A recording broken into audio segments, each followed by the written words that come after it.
बहुत बार आप लोगों ने ये महसूस किया होगा कि कई बार आप जब ऑफिस में जाते हैं या फिर आप किसी भी कार्य के लिए बाहर जा रहे हैं तो आप देखते हैं कि आप एक अलग ही प्रकार की ऊर्जा का अनुभव कर रहे हैं। ये कभी कभी होता है और कभी कभी आप बहुत ज़्यादा थके हुए या फिर कह लीजिए कि आपके मन में बहुत ज़्यादा दुख है, आपका मन बहुत ज़्यादा दुखी है या फिर आपका मन डरा हुआ है या फिर आपको दूसरे पे गुस्सा आ रहा है, बिना बात के चिड़चिड़ापन हो रहा है, कोई कारण नहीं है लेकिन फिर भी मन से अपने आप यूँ लग रहा है कि जैसे कुछ ना कुछ तो है जो आपको रिफ्लेक्ट कर रहा है। पता है वो क्या है?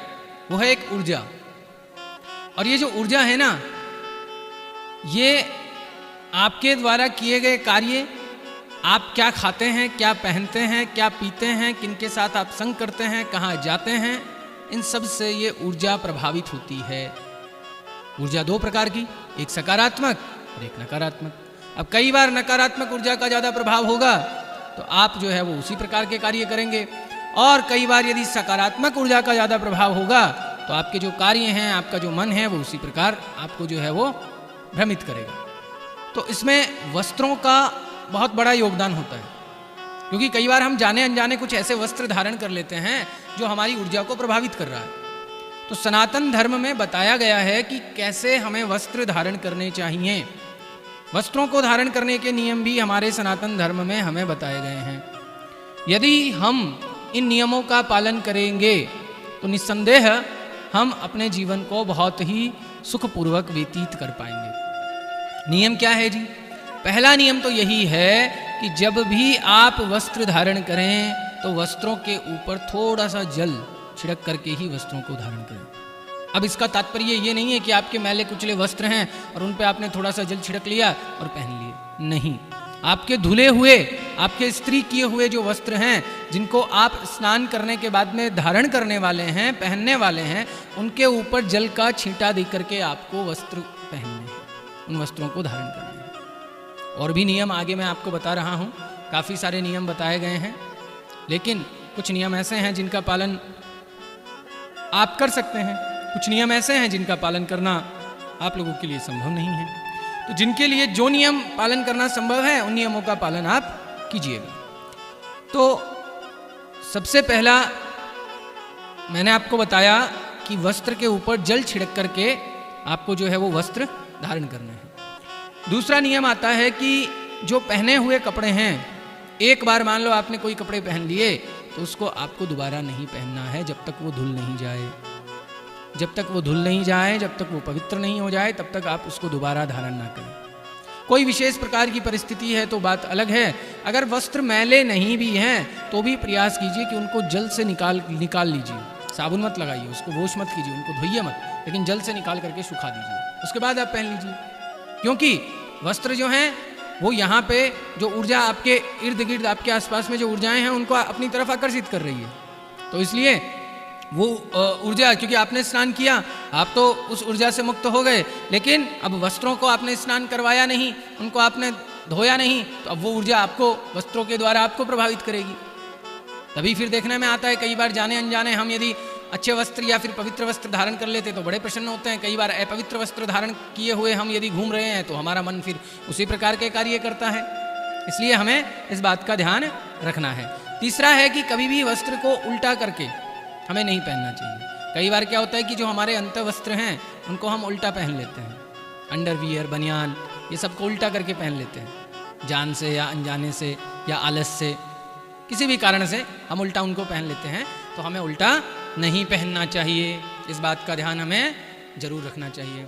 चौथा है कि अपने पहने हुए वस्त्र ना ही तो किसी को देने चाहिए और ना ही किसी दूसरे के पहने हुए वस्त्र स्वयं को धारण करने चाहिए। इस बात का भी ध्यान आपको रखना चाहिए। गीले वस्त्र हमें नहीं पहनने चाहिए।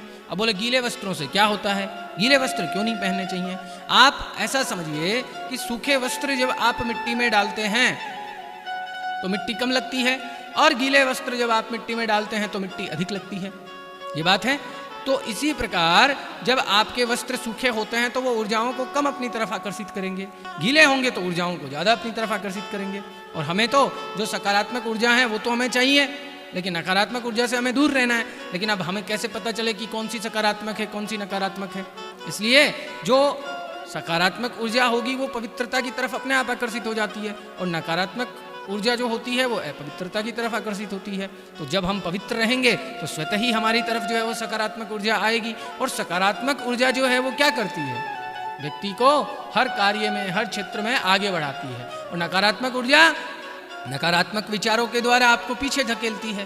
तो इसलिए हमें सकारात्मक ऊर्जा चाहिए, और सकारात्मक ऊर्जा के लिए हमें पवित्र रहना जरूरी है, और पवित्र रहने के लिए हमारे वस्त्रों का पवित्र होना अत्यंत आवश्यक है।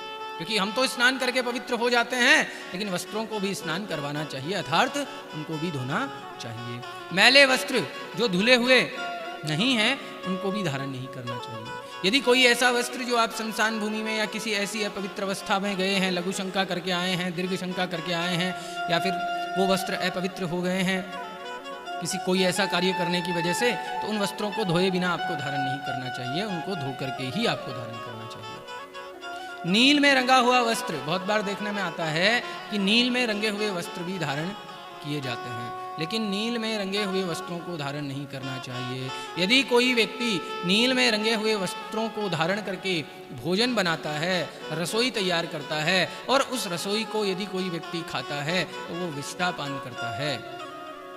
इसलिए हमें नील में रंगे हुए वस्त्रों को पहनना ही नहीं चाहिए। यदि पहने हुए हैं और भोजन बना लिया और फिर उस भोजन को किसी ने ग्रहण कर लिया तो वो भोजन नहीं, अपितु उसने विष्ठा का पान किया है, उसने विष्ठा को ग्रहण किया है। इसलिए प्रयास करना चाहिए। बहुत बार देखने में आता है, कई बार माताएं सफ़ेद कपड़े होते हैं उनमें नील डाल देते हैं। घर पे किसी का सफ़ेद कुर्ता है, सफ़ेद धोती है, उसको सफ़ेद ही रहने दीजिए, उसको नीला मत कीजिए, नीला करके उसको धारण मत कीजिए। ये हमारे सनातन धर्म में निषेध बताया गया है, इसको धारण करना उचित नहीं है, तो ऐसा आपको नहीं करना चाहिए। कभी भी जो है वो भगवान के विग्रह की सेवा यदि आप कर रहे हैं तो प्रयास कीजिए कि आप सिले हुए वस्त्र पहन के ना करें।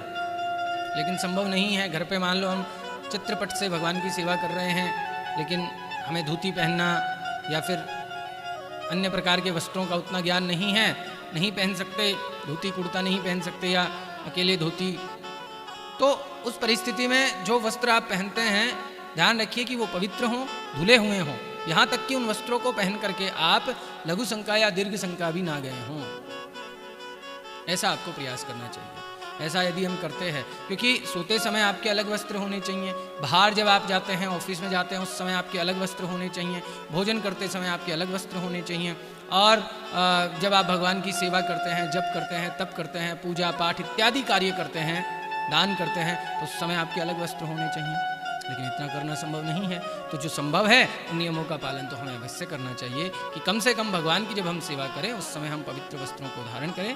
उसके पश्चात जो है वो अपने जो भी आप कार्य करते हैं उनको, जो भी आपकी स्कूल की है या फिर आप कहीं ऑफिस जाते हैं, ऑफिस का कोई यूनिफॉर्म है, उसको आप धारण करके जा सकते हैं। लेकिन उससे पहले आपको प्रयास करना चाहिए कि जब आप भगवान की सेवा कर रहे हैं तो उस परिस्थिति में आप जो पवित्र वस्त्र धारण करें।